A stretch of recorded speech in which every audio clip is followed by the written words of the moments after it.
Bonsoir mesdames, mesdemoiselles et messieurs, merci de vous joindre à nous et voici les principaux titres de ce journal. Le président de la République, président en exercice de l'Union africaine, déclare dans son discours d'ouverture de la conférence continentale de l'Union africaine sur l'éducation, la jeunesse et l'employabilité que l'éducation est l'axe principal de l'émancipation des individus et de l'édification des sociétés.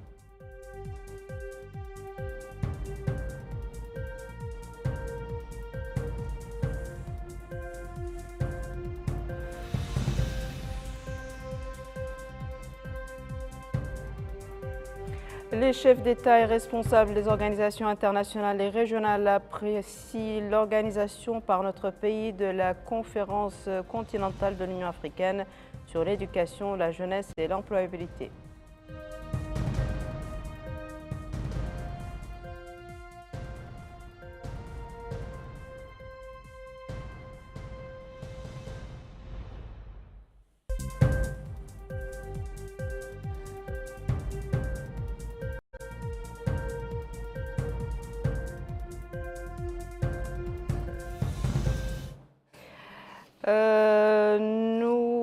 Bonsoir mesdames, mesdemoiselles et messieurs. Nous débutons ce journal par l'actualité du jour marquée, comme vous le savez, par la conférence continentale de l'Union africaine sur l'éducation, la jeunesse et l'employabilité que le Palais des Congrès El Mourabitoun a abrité ce mardi matin sous la présidence du président de la République, président en exercice de l'Union africaine, en présence des présidents de l'Algérie, du Sénégal et du Rwanda. M. Mohamed El-Cheikh Al-Ghazouani a prononcé à cette occasion le discours d'ouverture des travaux de la conférence dans lequel il a souligné que l'éducation est l'axe principal de l'émancipation des individus et de l'édification des sociétés grâce à laquelle les connaissances et les compétences sont acquises et les conditions du développement et de la croissance des pays et des peuples sont créées, raison pour laquelle l'Union africaine a décidé de faire de cette année l'année de l'éducation. Je vous laisse suivre la traduction intégrale de ce discours avec Eda Lifal. Bismillah ar-Rahman ar-Rahim. As-salatu was-salamu ala Sayyidina Muhammadin wa ala alihi wa sahbihi. Au nom d'Allah, clément et miséricordieux. Excellences, Messieurs les chefs d'État, Messieurs les ministres, Monsieur le Président de la Commission de l'Union africaine, Monsieur le Directeur général adjoint de l'UNICEF, Messieurs les chefs de délégation, honorables publics. C'est pour moi un grand plaisir et un honneur, mes frères, Excellences, Messieurs les chefs d'État, de vous voir aujourd'hui parmi vos frères dans votre deuxième pays, la République islamique de Mauritanie, et de vous remercier pour votre détermination, malgré vos nombreuses préoccupations, à nous honorer en participant à cette conférence continentale sur l'éducation, tenue sous le thème « Éduquer et qualifier l'Afrique pour le XXIe siècle ». Je voudrais également adresser mes sincères remerciements au président de la Commission de l'Union africaine et à ses collaborateurs, ainsi qu'à tous ceux qui ont contribué à la préparation et à l'organisation de cette conférence, y compris les experts et les partenaires internationaux et nationaux. L'assistance distinguée d'aujourd'hui confirme avec force la volonté du continent africain, des États de l'Union africaine, d'opérer une transformation qualitative des systèmes éducatifs en les rendant plus inclusifs, plus flexibles et de meilleure qualité en termes d'autonomisation de nos jeunes et de nos femmes, et plus adaptés aux exigences du développement et aux changements rapides de l'époque. L'éducation est l'axe principal de l'émancipation des individus et de l'édification des sociétés, qui permet d'acquérir des connaissances et des compétences et de créer les conditions du développement et de la croissance des États et des peuples.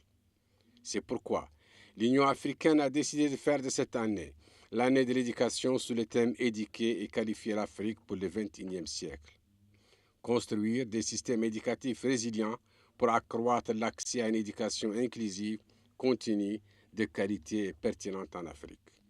Les grandes difficultés de notre continent à relever les énormes défis auxquels il est confronté sur les plans économiques, sociaux, sécuritaires et environnementaux sont dus en grande partie aux difficultés qu'il éprouve à mettre en place des systèmes éducatifs qui garantissent l'inclusion et la qualité de manière à accroître leur efficacité dans la transmission des connaissances et des compétences et à donner à nos jeunes les moyens, en termes de formation et d'emploi, de libérer leur énergie créative et d'être véritablement la locomotive du développement et de la prospérité. Malgré tous nos efforts pour promouvoir l'éducation, notre continent reste le plus en retard dans la réalisation des 4e objectifs du développement durable relatif à l'éducation. L'accès insuffisant aux écoles, les faibles taux de rétention, le manque d'infrastructures, d'enseignants, de qualité globale et d'utilisation limitée des technologies éducatives contemporaines sont souvent les caractéristiques les plus marquantes de notre système éducatif. Les niveaux d'éducation sur le continent dans son ensemble sont très modestes, avec 35% des enfants possédant ou dépassant à la fin de l'école primaire les niveaux de compétences intermédiaires en lecture et 23% en mathématiques à ce même stade. Cette situation est exacerbée par une pénurie aiguë d'enseignants. Le besoin du continent en enseignants en 2030 étant estimé à 17 millions d'enseignants supplémentaires. Cela s'ajoute au manque d'infrastructures et au besoin urgent de développer des programmes d'études et d'étendre l'utilisation des technologies numériques comme support pédagogique en plus des crises sécuritaires, économiques et climatiques qui ont entraîné une baisse des taux de scolarisation et de rétention, en particulier chez les filles et dans les groupes et régions les plus vulnérables. Les conflits et les crises sécuritaires ont entraîné la fermeture de 9 600 écoles en 2020, privant près de 2 millions d'enfants de leur droit à l'éducation. Il n'est pas surprenant que la faiblesse des systèmes éducatifs et de formation soit à l'origine du manque d'employabilité des jeunes et du taux de chômage élevé, des défis les plus importants pour notre jeunesse, qui est notre plus grande richesse et le centre de notre vision pour mettre en œuvre l'agenda 2063 et atteindre les objectifs de développement durable. Excellences, Mesdames et Messieurs, cette conférence continentale offre l'opportunité d'échanger l'opinion des spécialistes et des experts sur les défis les plus importants auxquels est confronté notre système éducatif en termes de programmes, de formation, d'élimination des disparités et des inégalités d'accès, ainsi qu'en termes de financement, d'inclusivité et de qualité. Notre présence aujourd'hui, Excellences, est pour exprimer notre soutien aux buts et aux objectifs de cette conférence. Nous attendons des résultats de cette conférence qu'ils éclairent la voie à suivre pour développer les mécanismes d'acquisition des compétences de base et d'utilisation des technologies modernes, soutenir l'attractivité et la sécurité des écoles, qualifier les enseignants et soutenir leurs capacités, améliorer leurs conditions de travail, augmenter le niveau d'investissement dans l'éducation et renforcer, à cette fin, les partenariats intra- et multilatéraux. En réitérant mes remerciements et en souhaitant la bienvenue à mes frères, vos excellences et à tous les participants à cette conférence, je souhaite que vos travaux soient couronnés de succès. Je vous remercie et que la paix et la miséricorde d'Allah soient sur vous. واشكركم والسلام عليكم ورحمة الله وبركاته.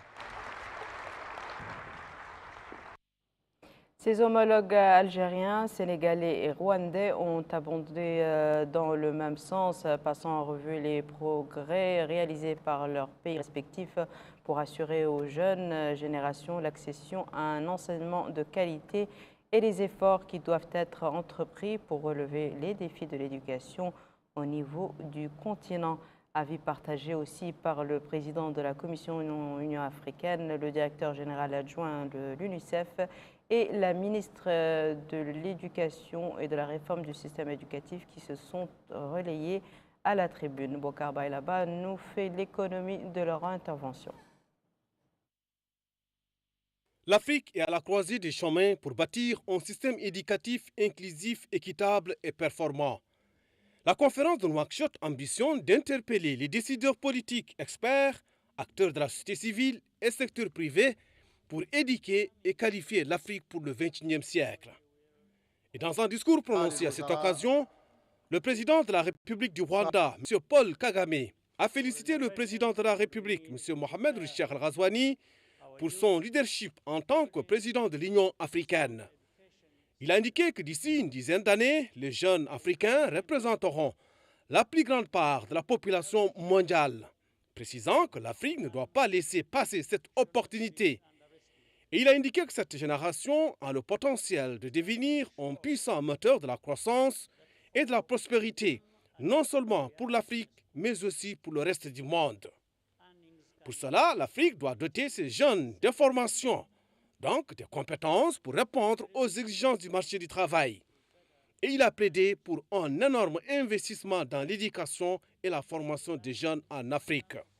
Autre discours, c'est celui prononcé par le président de la République algérienne démocratique et populaire, Abdelmejid Tebboune, dans lequel il a exprimé sa joie de se retrouver en Mauritanie, pays frère, et exprimé toute sa gratitude à son frère, le président de la République, M. Mohamed Ould-Cheikh El Ghazouani, pour son aimable invitation à participer aux travaux de cette conférence continentale sur l'éducation, la jeunesse et l'employabilité.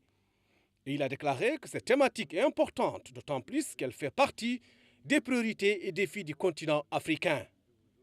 Il a rappelé que l'éducation en Afrique connaît une réalité difficile, avec une hausse du nombre d'enfants non scolarisés, une baisse des chances d'accès à un enseignement adapté et un manque de ressources pour la formation d'encadreurs. Puis il a fait un aperçu de l'expérience de son pays, dont la stratégie est orientée vers la promotion de l'enseignement et la formation, l'intégration des moyens technologiques modernes, entre autres. Et il a émis le vœu que les résultats de cette conférence marquent les prémices d'un avenir meilleur, où l'enfant africain bénéficiera d'une éducation de qualité. Participant à la conférence de l'Union africaine sur l'éducation, la jeunesse et l'employabilité à Nouakchott, le président sénégalais, M. Bassirou Diomaye Faye, a salué lui aussi le leadership du président de la République, M. Mohamed Ould-Cheikh El Ghazouani, président de l'Union africaine, plaidant pour l'inclusivité dans le système éducatif. Je tiens d'abord à remercier mon frère, le président Ghazouani, pour son invitation à cette rencontre et les dispositions habituelles qu'il a bien voulu faire prendre pour faciliter notre séjour ici. Nous nous sentons bien chez nous. Son implication, je lui renouvelle mes félicitations pour son leadership et son remarquable travail à la tête de l'Union africaine dans un monde en constante mutation, marqué par des turbulences préoccupantes. Notre rencontre de ce matin est la parfaite illustration de son implication personnelle face aux défis du continent.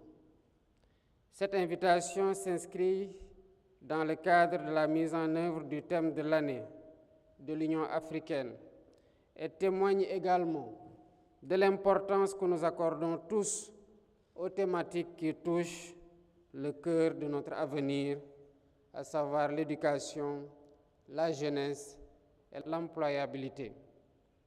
Elle traduit notre engagement commun à façonner une Afrique résiliente, dynamique et prospère. La question de la transition démographique exige aussi des solutions rapides et durables.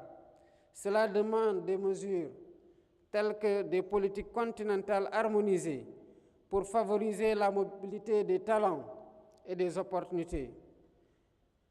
Cela demande une collaboration renforcée avec nos partenaires internationaux pour mobiliser davantage de ressources et d'expertise.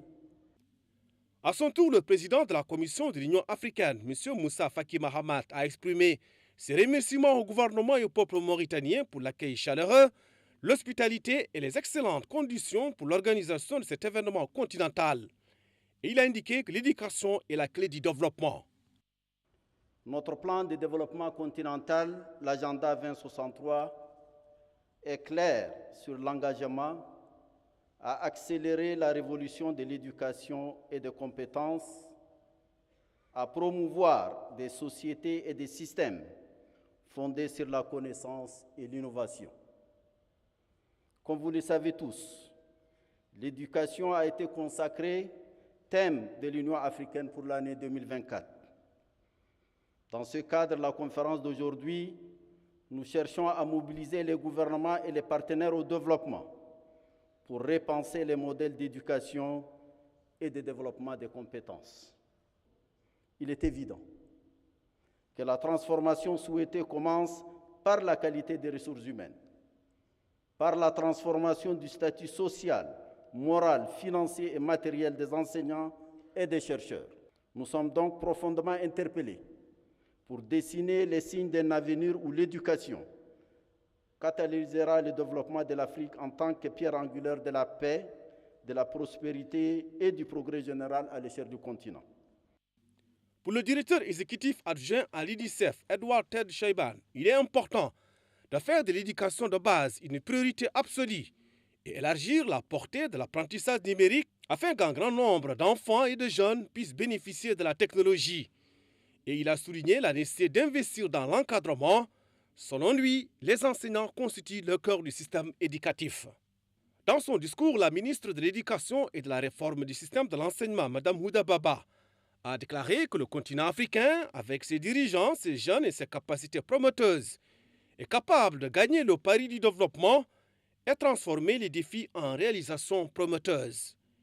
Il a indiqué que l'accueil par la Mauritanie de cette conférence traduit sincèrement la vision du président de la République, président de l'Union africaine, M. Mohamed Cheikh Al-Ghazouani, de faire de l'éducation une priorité absolue.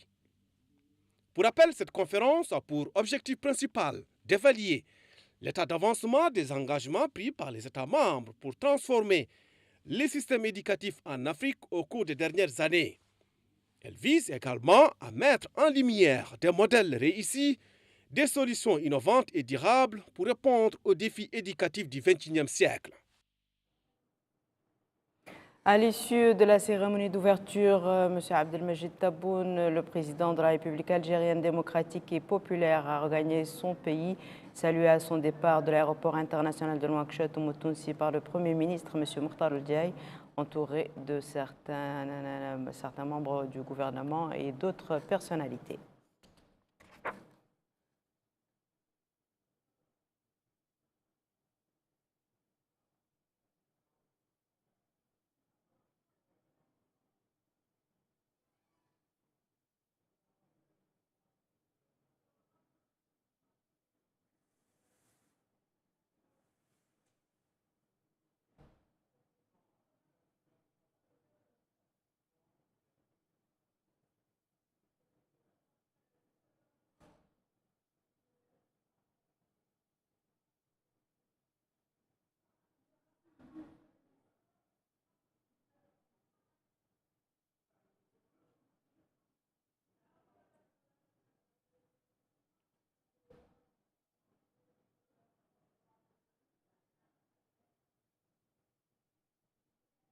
Paul Kagame, le président de la République du Rwanda, lui aussi a été accompagné à l'aéroport international de Nouakchott par le Premier ministre M. Mokhtar Ould Diaye, entouré de certains membres du gouvernement et d'autres personnalités de l'État.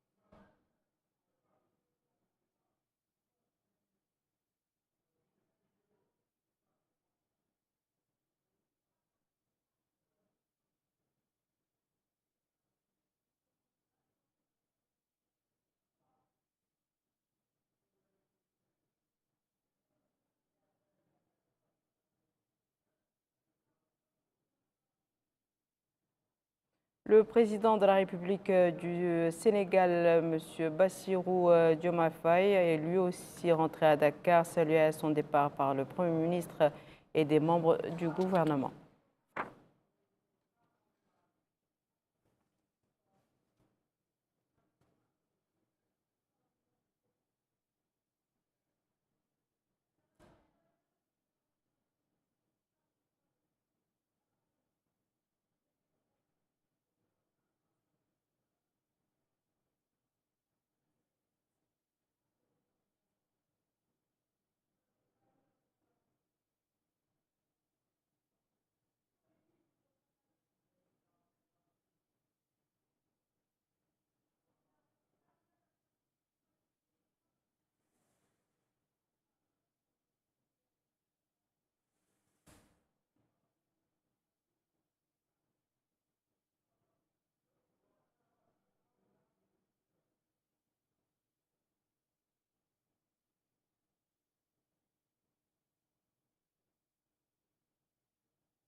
Les assises de la conférence continentale sur l'éducation, la jeunesse et l'employabilité qui ont démarré hier à l'ancien Palais des Congrès sous le thème « Éduquer et qualifier notre jeunesse au service d'une Afrique prospère, intégrée et dynamique » se sont poursuivis ce mardi.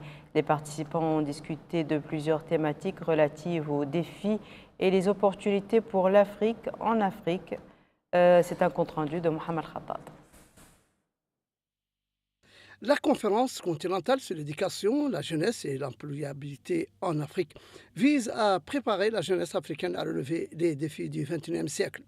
Ici, à l'ancien palais des congrès de Nouakchott, experts et chercheurs internationaux planchent sur les meilleures voies et moyens pour bâtir des systèmes éducatifs capables d'offrir un enseignement de qualité apte à garantir l'avenir éducatif et scientifique en Afrique. Pour Savia Bomba Mahmadi, directrice de l'enseignement primaire au ministère de l'Éducation nationale, de la réforme du système d'enseignement, les travaux de la conférence ont été répartis sur plusieurs sujets portant sur les ressources humaines, la sécurité dans les milieux scolaires, l'enseignement des filles, les stratégies d'amélioration des moyens scolaires, entre autres, présentés par des experts internationaux et des personnes d'expérience. Et, dit-elle, nous espérons sortir avec une déclaration de Nouakchott qui reflètera les grands axes des stratégies de réforme du secteur éducatif pour les 10 prochaines années. La rencontre qui est organisée par notre pays à travers le ministère de l'Éducation nationale et la réforme du système d'enseignement en partenariat avec la Commission de l'Union africaine et l'UNICEF entend faire le point sur l'état des lieux de l'éducation en Afrique et évaluer le niveau d'exécution des engagements et décisions prises par les États membres pour moderniser l'éducation dans le continent. De son côté, Pia Rebelo Brito, directrice mondiale de l'éducation et du développement des adolescents à l'UNICEF, la conférence de Nouakchott est un tournant, saluant au passage les engagements de la Mauritanie à faire progresser les objectifs de l'Afrique, notamment en matière de l'éducation et de la formation des jeunes. Pour les 10 prochaines années, dit-elle, la démographie du continent va beaucoup changer avec une large population jeune. Le focus de cette conférence est de donner les opportunités d'enseignement pour chaque enfant et chaque jeune du continent parce que la réalité d'aujourd'hui est que la majorité des jeunes ne sont pas instruits et cela doit changer. Quant à Gordon Jonathan Lewis, directeur régional adjoint pour l'UNICEF en Afrique de l'Ouest et du Centre. Depuis 20-30 ans, les États membres font des investissements dans le secteur éducatif, mais ils n'arrivent pas vraiment à faire bouger la situation des enfants dans le système éducatif. C'est-à-dire qu'on a à peu près 108 millions d'enfants qui sont hors le système éducatif. On a un taux d'investissement qui n'arrive pas au pourcentage de 20% qui a été adopté par l'Union africaine pour investir dans le secteur éducatif. Et nous avons des situations dans lesquelles les crises climatiques, les conflits et les épidémies de la santé publique ont un impact assez négatif dans la continuité de l'éducation des enfants. Donc, avec ces panneaux de fonds, ce que les États membres de l'Union africaine veulent faire, c'est tout d'abord se rengager pendant les prochaines 10 ans, c'est-à-dire l'année 2024, c'était l'année de l'éducation. Et il propose de passer de l'année de l'éducation à la décennie de l'éducation. C'est dire que les travaux et discussions de la conférence, qui durera 3 jours, s'articuleront autour des plus importants sujets et aspects à même de limiter la déperdition scolaire, améliorer l'enseignement, réformer les méthodologies d'enseignement, optimiser les ressources humaines en vue d'assurer une éducation africaine répondant aux attentes, aux ambitions et à la diversité du continent. Une exposition a été organisée en marge des travaux de la conférence dans laquelle les différents organismes et acteurs de l'éducation nationale disposent de stands qui reflètent leur domaine d'intervention sur le plan académique et culturel. Aminata Khan.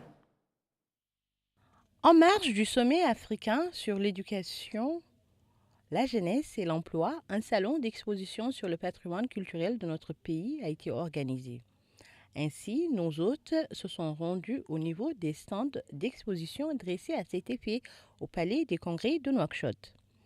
Au stand de l'artisanat, le savoir-faire mauritanien a été exposé sous ses diverses facettes.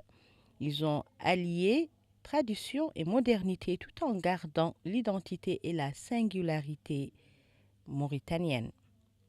L'autre aspect marquant de ce salon, c'est le stand de la Mahadra mauritanienne, connue à travers l'Afrique du Nord et de l'Ouest pour ses valeurs de tolérance, mais surtout pour son enseignement scientifique, loin des messages d'extrémisme et du radicalisme.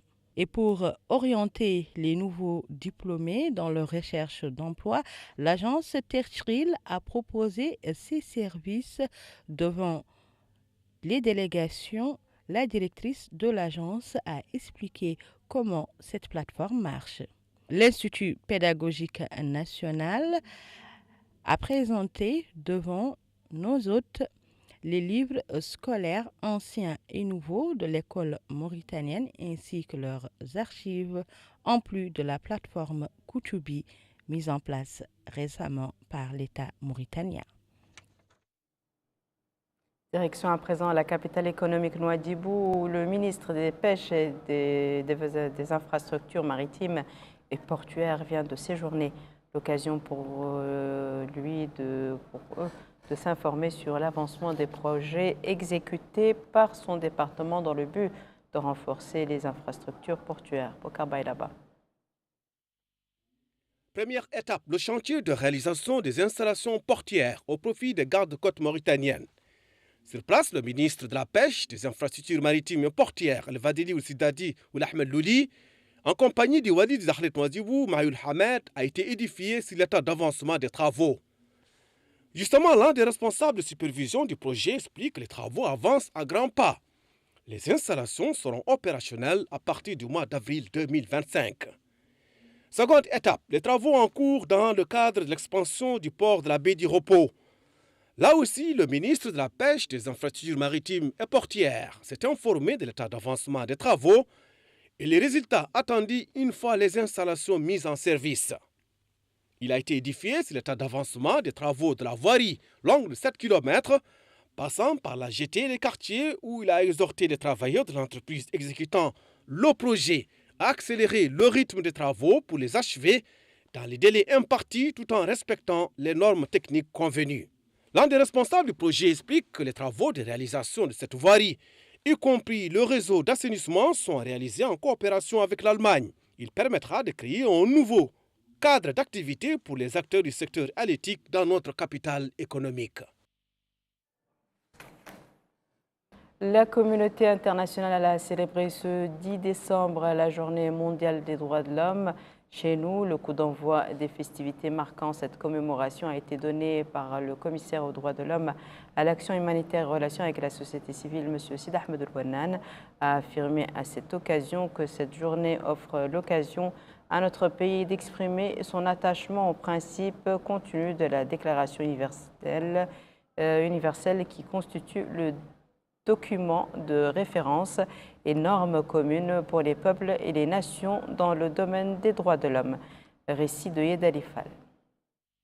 Cette journée a été célébrée par le commissariat aux droits de l'homme à l'action humanitaire en relation avec la société civile en collaboration avec le Haut Commissariat des droits de l'homme des Nations Unies. L'activité a été l'occasion pour le commissaire aux droits de l'homme de rappeler la place qu'occupe la protection et la promotion des droits de l'homme dans les politiques du gouvernement mauritanien. Dans un mot prononcé à cette occasion, il a rappelé que le thème retenu cette année, nos droits, notre avenir maintenant, coïncide avec la politique de notre pays en matière des droits de l'homme et que c'est une occasion pour rappeler que notre pays fait de la promotion des droits de l'homme une priorité et continue de faire de la déclaration signée il y a plusieurs décennies son document de base en la matière. Il a souligné que la politique adoptée par le président de la République, M. Mohamed Ould-Cheikh Al-Ghazouani, en matière des droits de l'homme dans ce domaine est un engagement pris dans son programme électoral « Mon ambition pour la Mauritanie ». Le commissaire a déclaré que notre pays a franchi d'importants pas dans le domaine de la promotion des droits de l'homme. Le représentant des organisations de la société civile de son côté a souligné que la célébration de cette journée est l'occasion pour rappeler l'importance de la protection et de la promotion des droits de l'homme. Quant à la représentante des Nations Unies, dans notre pays, elle a déclaré: Ce n'est pas seulement une occasion de célébrer, mais un appel à l'action qui résonne dans nos consciences. Un moment solennel pour réfléchir aux luttes de ceux qui n'ont toujours pas accès aux droits les plus fondamentaux. Un moment pour évaluer non seulement les progrès, mais aussi les fractures qui demeurent. Le thème de cette année, nos droits, notre avenir maintenant. Ce n'est pas une simple phrase lancée à la volée, c'est un cri de ralliement, un appel solennel, une demande impérieuse de changement. L'actualité parlementaire marquée ce mardi par le travail des commissions au niveau de la commission de la justice, de l'intérieur et de la défense. La réunion a porté sur l'examen du projet de loi portant statut de la police nationale. La commission a suivi un exposé du ministère de l'Intérieur, de la promotion, de la décentralisation et du développement local, M. Mohamed Ahmed Mohamed Lamine, centré sur les objectifs et les spécificités du nouveau projet de loi.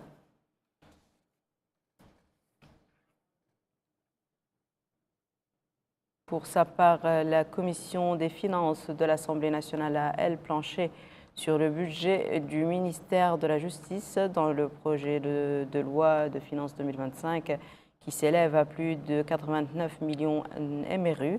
La commission a été édifiée par le garde des Sceaux, M. Mohamed Mahmoud Cheikh Abdallah El-Boye, sur les différents chapitres de ce budget.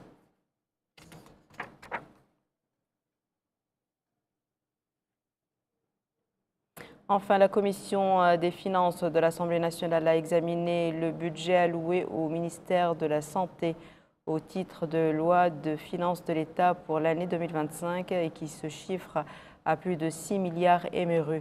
La commission a suivi une présentation du ministre de la Santé, M. Abdallah El-Wadi, dans laquelle il a passé en revue les chapitres de son budget et ses domaines de dépenses.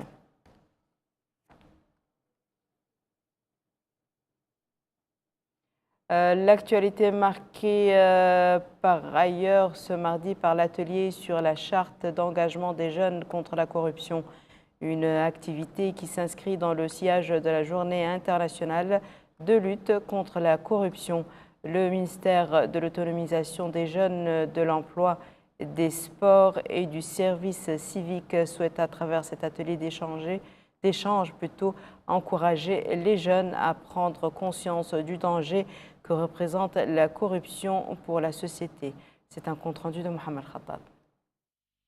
L'objectif de cet atelier d'échange et de consultation sur la charte d'engagement des jeunes contre la corruption est de mettre en exergue les dangers de celle-ci dans les différents domaines de la vie et les efforts déployés par les pays, les gouvernements et les organisations internationales pour lutter contre ce phénomène. L'occasion pour le secrétaire général du ministère de l'autonomisation des jeunes, de l'emploi, des sports et du service civique, M. Naji Ouelkhadri, de rappeler que la jeunesse est l'élément central à travers lequel le pays mène la bataille du développement global, comme l'a souligné, dit-il, le président de la République, son Excellence M. Mohamed Ould Cheikh Al-Qazouani, lors de son discours à l'occasion de la fête de l'indépendance nationale. Il a insisté sur le rôle central des jeunes dans le cadre des efforts déployés par le gouvernement pour lutter contre la corruption et jeter les bases de la bonne gouvernance. Par cette charte, dit-il, qui sera débattue aujourd'hui par les jeunes avant d'être signée et diffusée auprès de leurs pairs pour signature, les jeunes contribuent à lutter contre un phénomène dont ils sont les premières victimes. C'est donc une journée d'échange et de consultation sur la charte d'engagement des jeunes contre la corruption, car ils sont les acteurs les plus importants du changement de comportement aujourd'hui, ainsi que les leaders de demain. Autre atelier, celui organisé aujourd'hui par le ministère de la Santé au profit des responsables du département. Il s'agit d'une formation en communication sur les risques et engagements communautaires.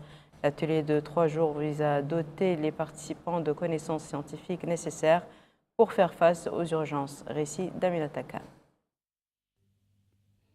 Cette session de formation axée sur le programme d'éducation sanitaire et la communication sur les risques ainsi que la participation communautaire a pour objectif de sensibiliser les concernés face aux épidémies et aux crises sanitaires en leur fournissant des outils pratiques qui leur permettront d'anticiper les situations d'urgence et d'y faire face de manière efficace.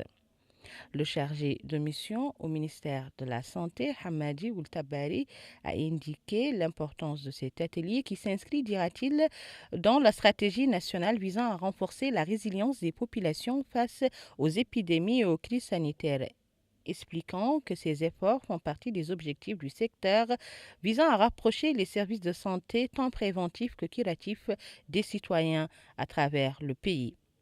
M. Hamadi a ajouté que les épidémies telles que la polio, la rougeole ainsi que le palu ne sont pas seulement des crises sanitaires mais plutôt un test de notre capacité collective à informer, mobiliser et protéger la société. Il a également mis en exergue l'importance de renforcer la confiance des citoyens quant à la capacité de l'État à répondre efficacement aux problèmes des épidémies. L'Organisation mondiale de la santé, à travers son représentant à cet atelier, a souhaité plein succès aux travaux de cet atelier qui se tiendra 3 jours dans notre capitale. Nous refermons ce journal par Bogué, dans laquelle le secrétaire général du ministère de l'Agriculture et de la Souveraineté alimentaire, M. Ahmed Saloum El Arbi, a inauguré hier soir le pont Tianel Bogué dans le cadre des manifestations marquant le 64e anniversaire de la fête de l'indépendance nationale. Le nouvel ouvrage, qui s'inscrit dans le cadre du programme de la Société nationale de développement rural SONADER, permettra de désenclaver les zones de production, de faciliter les interventions urgentes et d'atteindre de grandes superficies agricoles estimées à 2000 hectares dans les zones de Tianel et du Ganki Walo. Le coût financier de cet ouvrage s'élève à plus de 10 millions MRU sur fonds propres de l'État. L'ouvrage, d'une longueur de 43,03 mètres, une largeur de 7 mètres et une hauteur totale de 3,9 mètres, a été réalisé par la Société nationale de mise en valeur agricole dans un délai de 3 mois. Dans son propos, le secrétaire général du ministère de l'Agriculture et de la Souveraineté alimentaire a expliqué que ce pont revêt une grande importance compte tenu de son rôle crucial dans le désenclavement de superficies agricoles estimées à 2000 hectares, en plus des villages qui bénéficieront de ce projet, notamment Tianel et Gangi-Walo, qui étaient isolés surtout pendant la saison des pluies. Ce sera tout pour ce journal, mesdames et messieurs. À présent, le rappel des titres. Le président de la République, président en exercice de l'Union africaine, déclare dans son discours d'ouverture de la conférence continentale de l'Union africaine sur l'éducation, la jeunesse et l'employabilité que l'éducation est l'axe principal de l'émancipation des individus et de l'édification des sociétés. Les chefs d'État et responsables des organisations internationales et régionales apprécient l'organisation par notre pays de la conférence continentale de l'Union africaine sur l'éducation, la jeunesse et l'employabilité. Les réalités et perspectives de l'enseignement en Afrique dominent les débats de la conférence continentale de l'Union africaine sur l'éducation, la jeunesse et l'employabilité.